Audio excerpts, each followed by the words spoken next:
ईश्वराम्बा सुत श्रीमन् पूर्वा सन्ध्या प्रवर्तते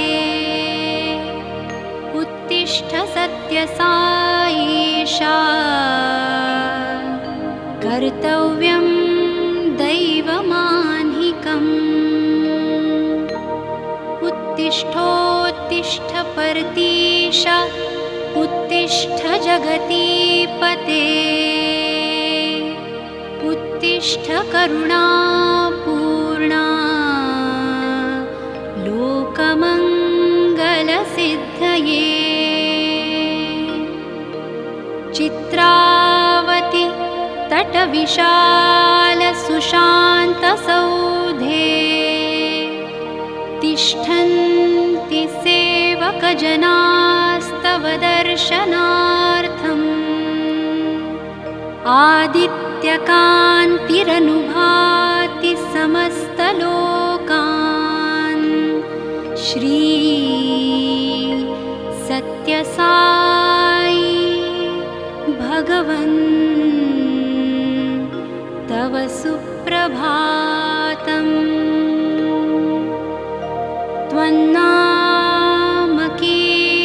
त्वन्नामकीर्तनरतास्तव दिव्यनाम गायन्ति भक्तिरसपानप्रहृष्टचित्ताः दातुं कृपासहितदर्शनमाशु तेभ्यः श्री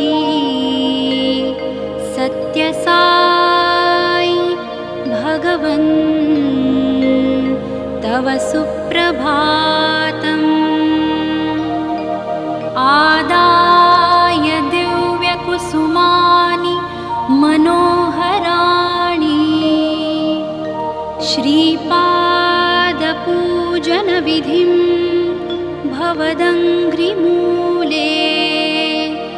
कर्तुं महोत्सुकतया प्रविशन्ति भक्ताः। श्री सत्यसाई भगवन् तव सुप्रभातम्। देशान्तरागतबुधास्तव दिव्यमूर्तिं सन्दर्शनाभिरतिसंयुतचित्तवृत्त्या वेदोक्तमन्त्रपठनेन लसन्त्यजस्रम्। श्री सत्यसाई भगवन् तव सुप्रभातम्। श्रुत्वा तवाद्भुतचरित्रमखण्डकीर्तिं व्याप्ता दिगन्तरविशालधरातलेऽस्मिन् जिज्ञासुलोक उपतिष्ठति चाश्रमेऽस्मिन्। श्री सत्यसाई भगवन् तव सुप्रभातम्। सीता सती समविशुद्धहृदं भुजाता बह्वङ्गनाः करगृहीतसुपुष्पहाराः स्तुन्वन्ति दिव्यनुतिभिः फणिभूषणं त्वां। श्री सत्यसाई भगवन् तव सुप्रभातम्। सुप्रभातमिदं पुण्यं ये पठन्ति दिने दिने ते विशन्ति परं धाम। ज्ञानविज्ञानशोभिताः मङ्गलं गुरुदेवाय मङ्गलं ज्ञानदायिने मङ्गलं पर्तिवासाय मङ्गलं सत्यसायिने।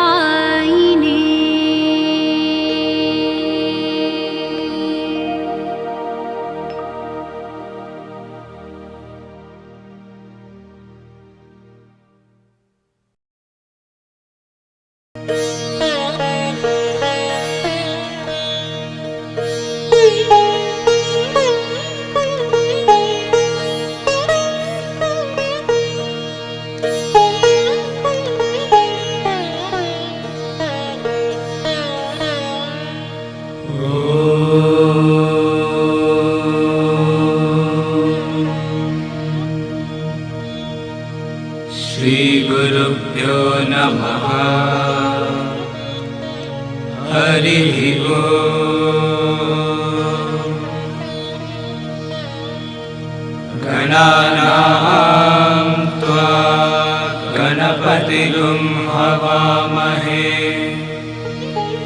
कविं कवीनामुपमश्रवस्तमम् ज्येष्ठराजं ब्रह्मणस्पत आनः शृण्वन्नोतिभिः सीदसादनम्। प्रणो देवी सरस्वती वाजेभिर्वाजिनीवती कीलामवित्रयवतु। गणेशाय नमः। सरस्वत्यै नमः। श्रीगुरुभ्यो नमः। हरिः ओम्।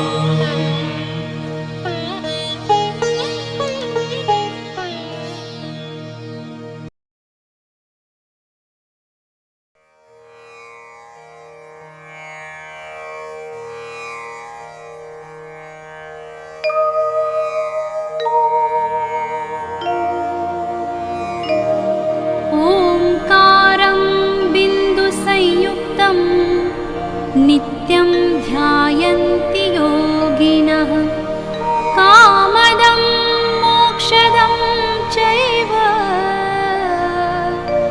ओंकाराय नमो नमः। वक्रतुण्ड महाकाय सूर्यकोटि समप्रभ निर्विघ्नं कुरु मे देव सर्वकार्येषु सर्वदा। गुरुर्ब्रह्मा गुरुर्विष्णु गुरुर्देवो महेश्वरः गुरुर्साक्षात् परब्रह्म तस्मै श्री गुरवे नमः। या कुन्देन्दुतुषारहारधवला या शुभ्रवस्त्रावृता या वीणावरदण्डमण्डितकरा या श्वेतपद्मासना या ब्रह्माच्युतशङ्करप्रभृतिभिर्देवैः सदा वन्दिता सा मां पातु सरस्वती भगवती निःशेषजाड्यापहा। ॐ सहनाववतु सहनौ भुनक्तु सह वीर्यं करवावहै तेजस्विनावधीतमस्तु मा विद्विषावहै। ॐ शान्ति शान्ति शान्तिः। कराग्रे वसते लक्ष्मी करमध्ये सरस्वती करमूले तु गोविन्दा प्रभाते करदर्शनम्। हरिर्दाता हरिर्भोक्ता हरिरन्नं प्रजापतिः हरिर्विप्रा शरीरस्तु भुङ्क्ते भोजयते हरिः। करचरणकृतं वाक् कायजं कर्मजं वा श्रवणनयनजं वा मानसं वापराधं विहितम् अविहितं वा सर्वमेतत् क्षमस्व। जय जय करुणाब्धे श्री महादेव शम्भो।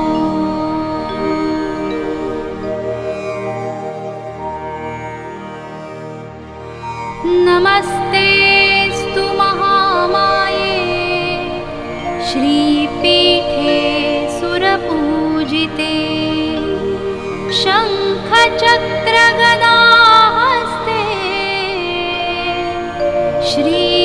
श्रीमहालक्ष्मी नमोऽस्तु ते।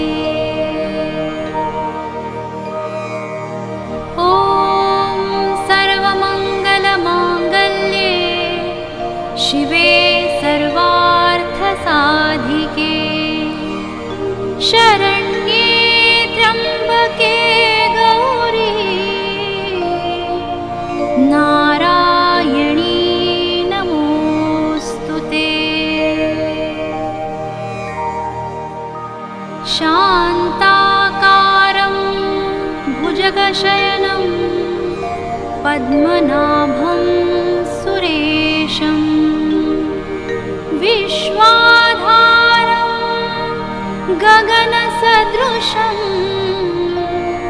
मेघवर्णं शुभांगं लक्ष्मीकान्तं कमलनयनं योगिभिर्ध्यानगम्यं वन्दे विष्णुं भवभयहरं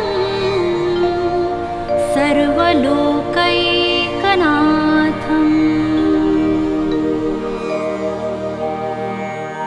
मनोजवं मारुततुल्यवेगं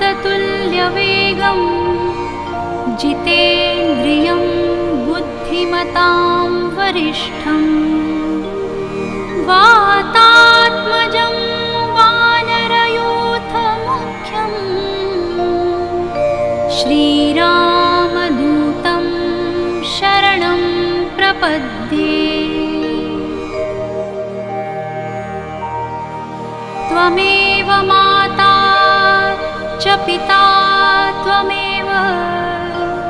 त्वमेव बन्धुश्च सखा त्वमेव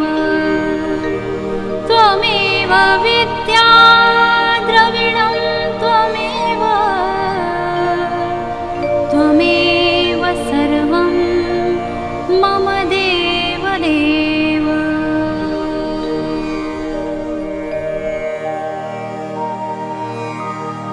समुद्रवसने देवी पर्वतस्तनमण्डले विष्णुपत्नी नमस्तुभ्यं पादस्पर्शं क्षमस्व मे। ॐ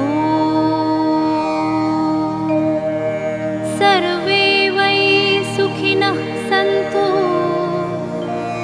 सर्वे सन्तु निरामयाः सर्वे भद्राणि पश्यन्तु मा कश्चित् दुःखमाप्नुयात्। ॐ शान्तिः शान्तिः शान्तिः। असतो मा सद्गमय तमसो मा ज्योतिर्गमय मृत्योर्मामृतं गमय। ॐ शान्तिः शान्तिः शान्तिः। कैलासराणा शिवचन्द्रमौळी फणीन्द्रमाथा मुकुटिधराळी कारुण्यसिन्धु भवदुःखहारी तुझवीण शम्भो मज कोणतारी।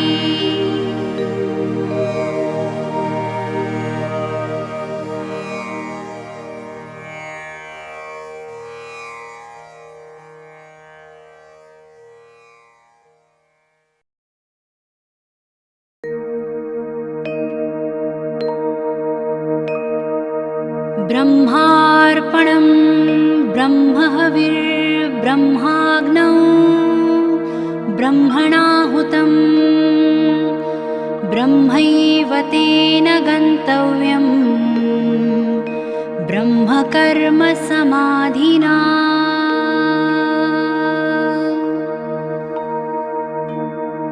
अहं वैश्वानरो भूत्वा प्राणिनां देहमाश्रितः प्राणापानसमायुक्तः पचाम्यन्नं चतुर्विधम्। ॐ शान्तिः शान्तिः शान्तिः।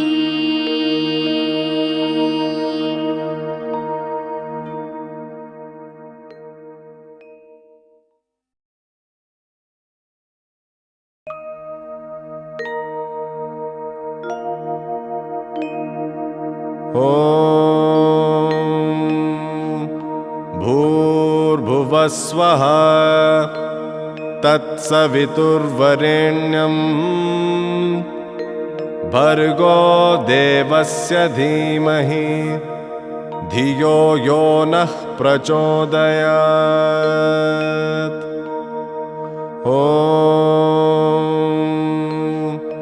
भूर्भुवस्वः तत्सवितुर्वरेण्यं भर्गो देवस्य धीमहि धियो यो नः प्रचोदयात्।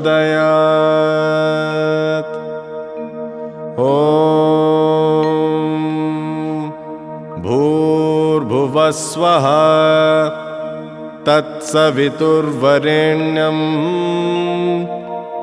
भर्गो देवस्य धीमहि धियो यो नः प्रचोदयात्।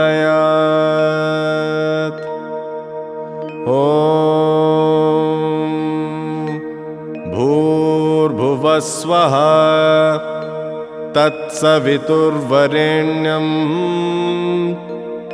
भर्गो देवस्य धीमहि धियो यो नः प्रचोदयात्।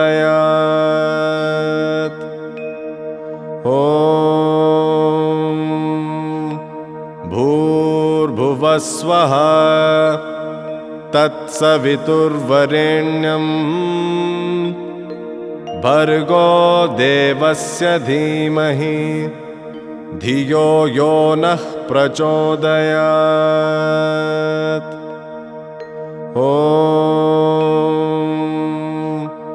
भूर्भुवस्वः तत्सवितुर्वरेण्यं भर्गो देवस्य धीमहि धियो यो नः प्रचोदयात्।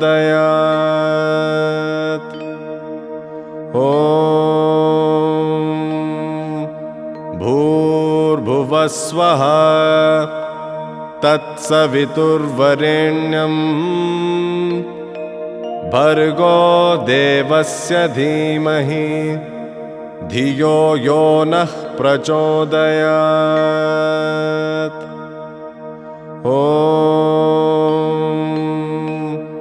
भूर्भुवस्वः तत्सवितुर्वरेण्यं भर्गो देवस्य धीमहि धियो यो नः प्रचोदयात्।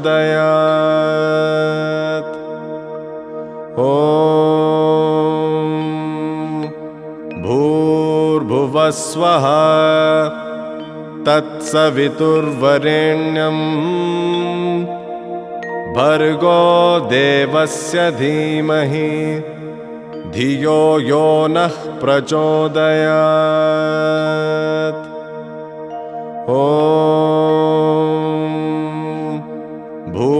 भूर्भुवस्वः तत्सवितुर्वरेण्यं भर्गो देवस्य धीमहि धियो यो नः प्रचोदयात्।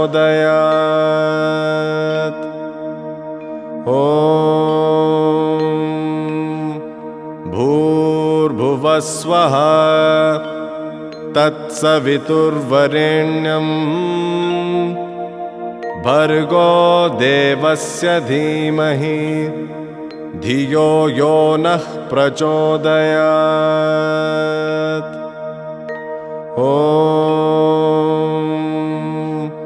भूर्भुवस्वः तत्सवितुर्वरेण्यं भर्गो देवस्य धीमहि धियो यो नः प्रचोदयात्।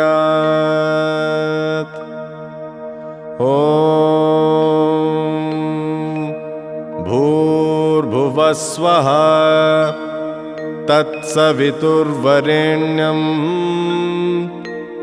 भर्गो देवस्य धीमहि धियो यो नः प्रचोदयात्।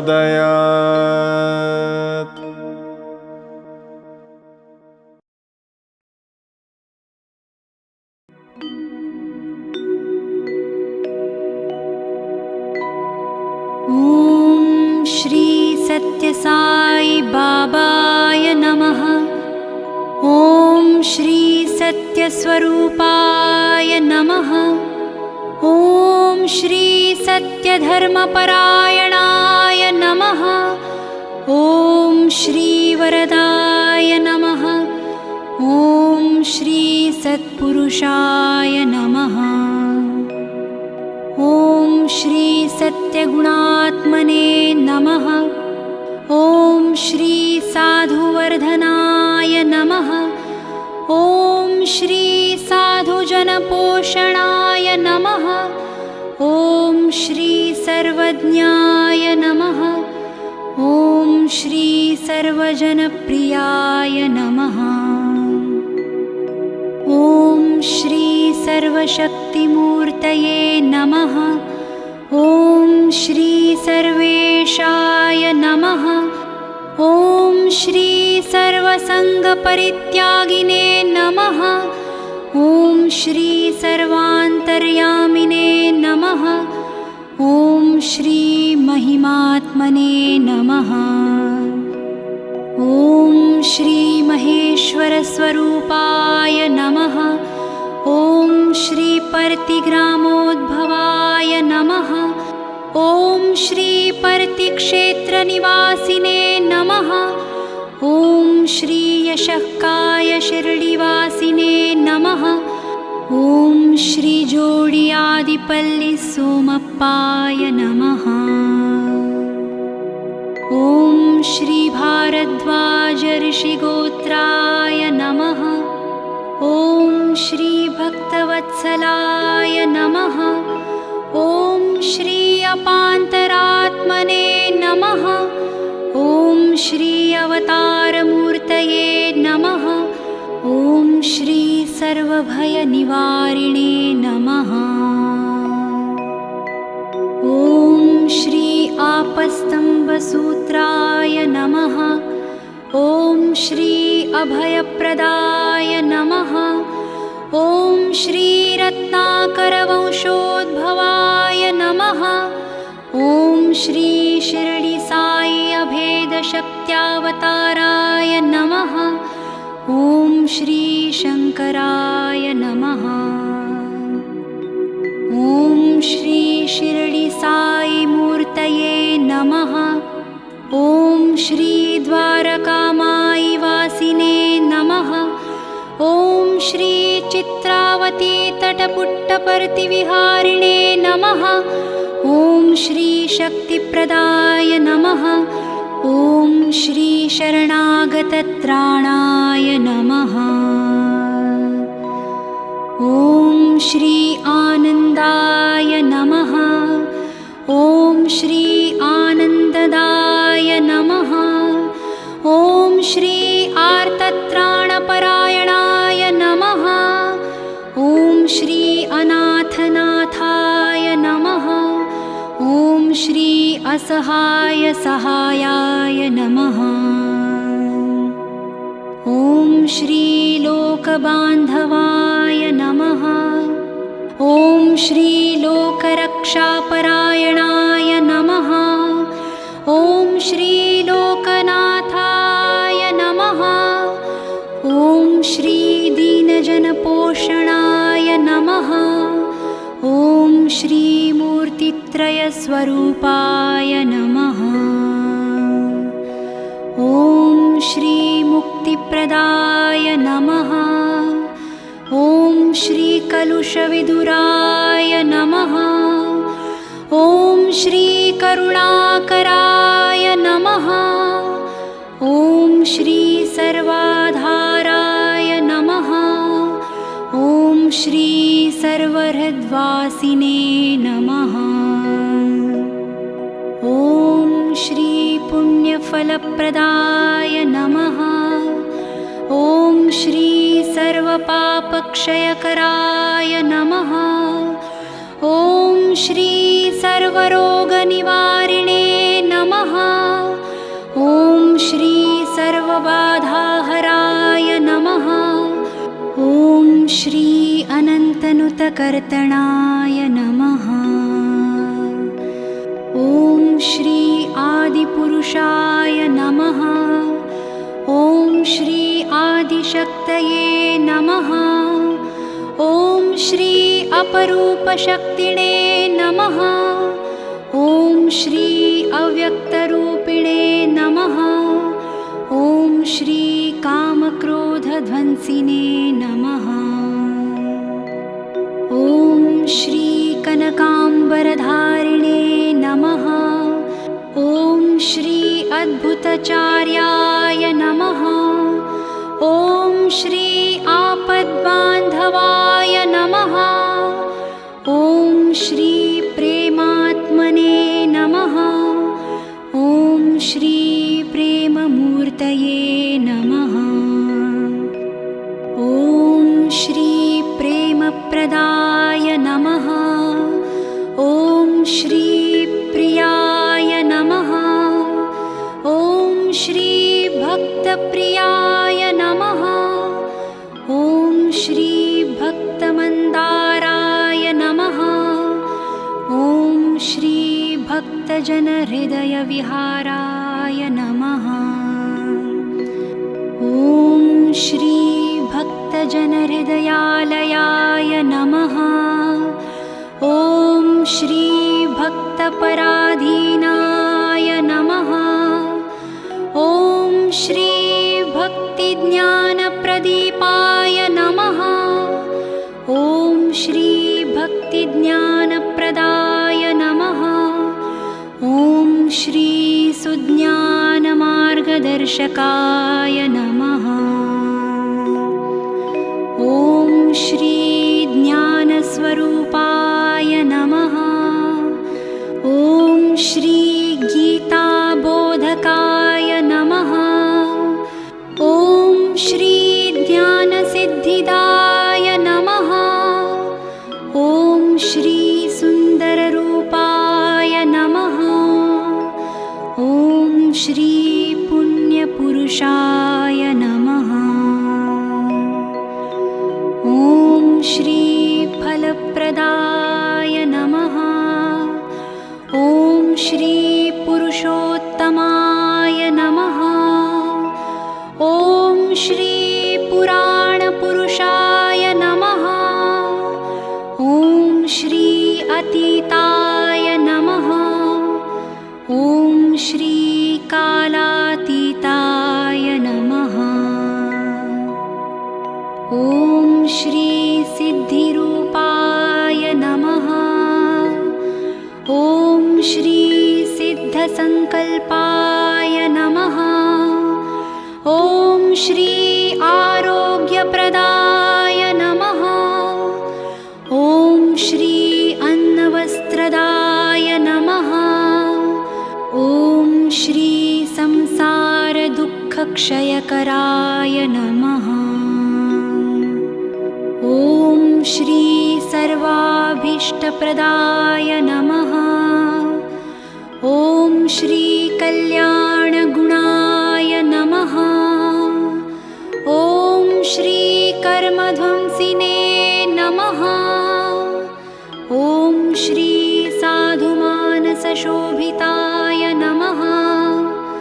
ॐ श्री सर्वमतसम्मताय नमः। ॐ श्री साधुमानसपरिशोधकाय नमः।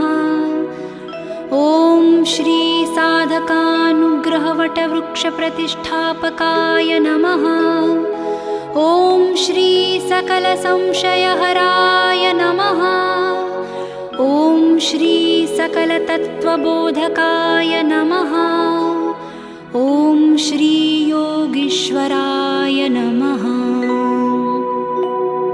ॐ श्री योगीन्द्रवन्दिताय नमः। ॐ श्री सर्वमङ्गलकराय नमः।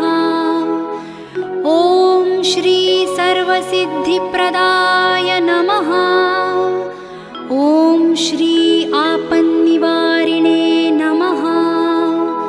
ॐ श्री आर्तिहराय नमः। ॐ श्री शान्तमूर्तये नमः। ॐ श्री सुलभप्रसन्नाय नमः। ॐ श्री भगवान् सत्यसाई बाबाय नमः।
वासुदेव गो विश्वरूप तु चिदानन्द हरि तु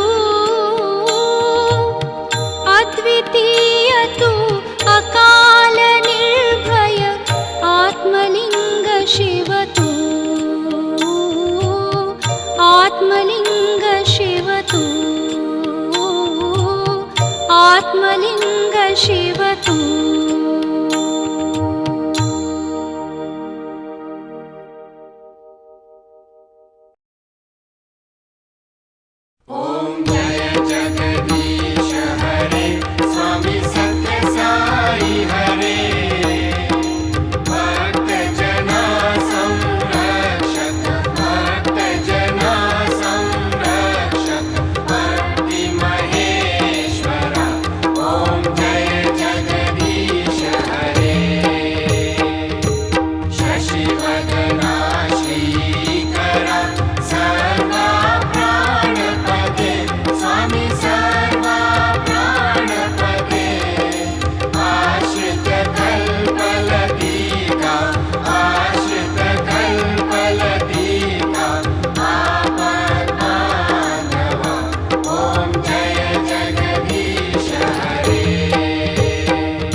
लोका समस्ता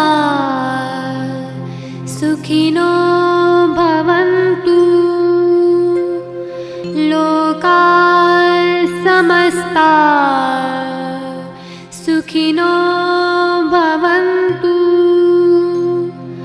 लोका समस्ता सुखिनो भवन्तु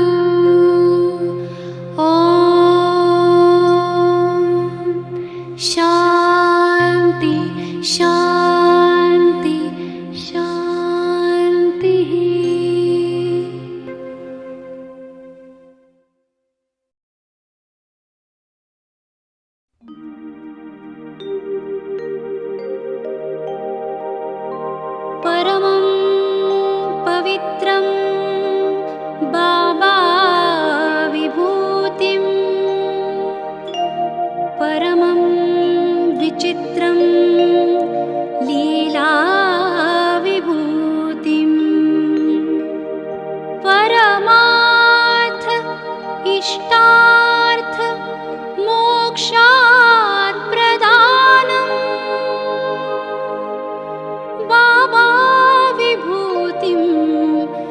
इदमाश्रयामि